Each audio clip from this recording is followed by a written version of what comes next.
to go to Galilee.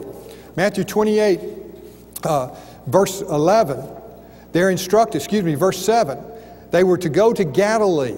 He is going ahead of you into Galilee. There you will see him. Behold, I have told you. So the plan is this. You're to go to Galilee and wait for Jesus to appear. The feast is over. Everything's done in Jerusalem. So you return back to Galilee and wait for Jesus. So that's what they're doing.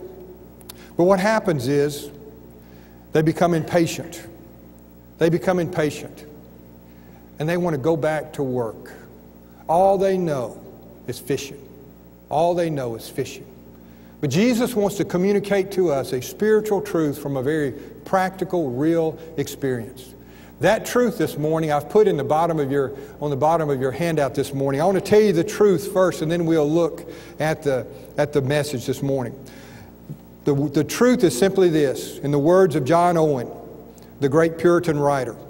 To suppose that whatever God requireth of us, that we have power of ourselves to do. In other words, if we suppose that we have the power in ourselves to do what God wants us to do, is to make the cross and grace of Jesus Christ of none effect. So John is giving us a contrast this morning of trying to do the Lord's work in our own strength, contrasting that with doing the Lord's work under His direction and in His power. Here's the truth. Self-effort leads to failure and broken fellowship. Self-effort leads to failure and broken fellowship. Spirit-directed, Spirit-led, Spirit-empowered work leads to fruit and intimate fellowship. When we try to do God's work on our own, we're going to fail.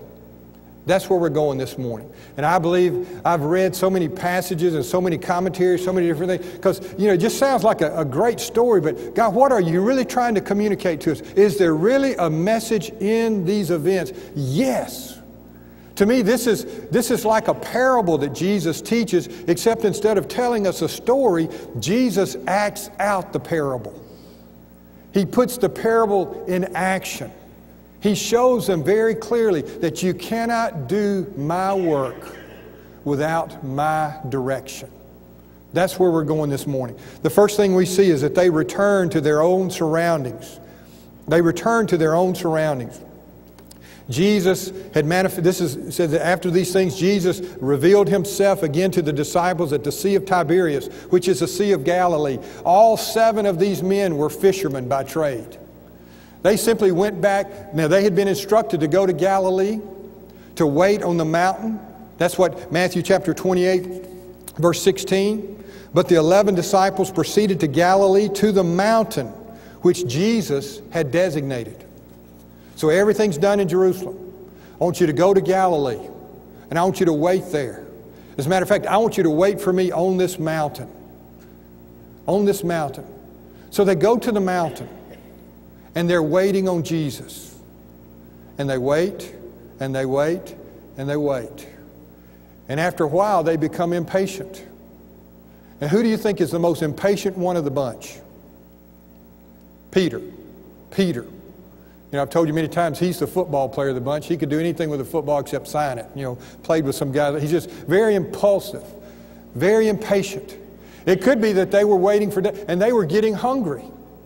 We don't have anything to eat. When is Jesus going to come? So they're waiting and waiting and waiting. And after a while, Peter says, I'm going fishing. I'm going fishing.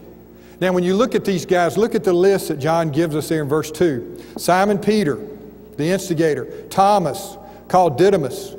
They jokingly called Thomas now not Didymus. Didymus means twin. The joke now, his name was What Did I Miss? Because you remember, the first time he was not there. When Jesus appeared, he was not there. So he wasn't going to let these guys out of his sight. What did I miss? I don't want to miss anything. So Thomas was with them. And then we have also Nathanael, who was of this area. The sons of Zebedee, James and John, they were fishermen. And 2 others of his disciples. I don't know if it irritated them or not, but Andrew was probably there. I don't know if it irritated that John wouldn't mention them, but Andrew was Simon Peter's brother. He was from Galilee. And the other disciple, more than likely, was Philip. Because Philip, according to John, was from the same hometown as Andrew and Peter. So you have these 7 guys who've gone back to Galilee. Now, the other 4, we're not sure where they are. You know, maybe they stayed on the mountain. But Peter says, I'm going fishing. I'm going to go and do what I know to do. And the other guy says, you know what? We'll go back with you. We're going to go back with you. And they were waiting for Jesus to appear. It's interesting, John says this in verse 1. After these things, Jesus manifested himself, and he tells us how he does this. But, you know, Jesus was in his resurrected body. It was not like they could just say, well, you know, Jesus is hanging out in Galilee now. Let's go down there. Because Jesus had the ability now in his resurrected, glorified body to appear and then disappear just as quickly.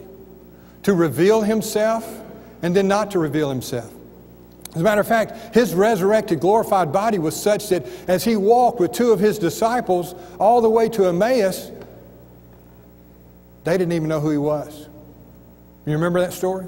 They didn't even know who he was. So there was something different about his appearance. As a matter of fact, when Mary was having conversation with Jesus in the garden immediately after the resurrection, she didn't know who he was until he called her by name, Miriam, Mary.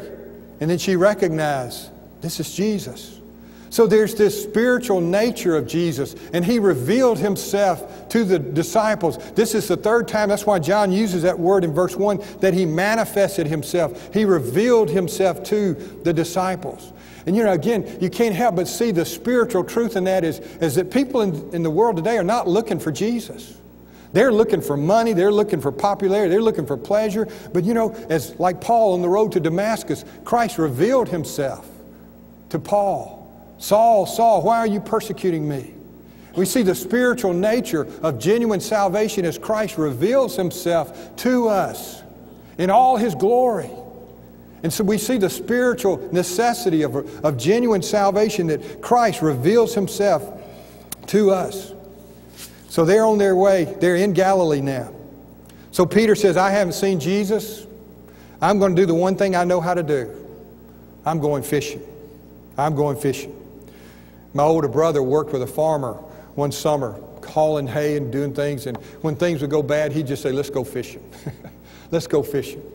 And I think that was kind of the Peter sentiments there. Let's just go do something we know how to do. So maybe they were just growing tired of waiting. Maybe they were hungry. We don't know, but they went back. And here's what they did. They fished all night. Look at that. Verse 3. They went out and got into the boat. They fished all night. That nighttime was the best time to fish. They would take their torches, hang them over the edge of the boat. Fish would be drawn to the light, and that's how they would catch their fish in their nets. Simple plan. They fished all night, and they caught zero. They caught nothing. They went back to their own surroundings. Jesus had said they would do that. In John chapter 16, verse 32, He's, in essence, says, I'm going to be captured and you are going to be scattered to your own. Now, the modern translators put in there your own home, but that's not what he meant. He said, you're going to be scattered to your own surroundings, your own workplace, your own people, your own home. You're going to go back to what you were doing before you followed me. And that is our natural tendency, isn't it? To want to go back, to want to go back. I think of what the writer of Hebrews says in Hebrews 11 about Abraham. Said when he left that country, he never looked back. For if he'd have looked back, he would have had opportunity to return. So here they are. They're going back to doing what they've always done. Secondly, they labored in their own strength. They labored in their own strength. The move to go back to fishing was really, as I said, a part of what Jesus said they would do. They went back to their own surroundings. They were doing what seemed natural for them to do.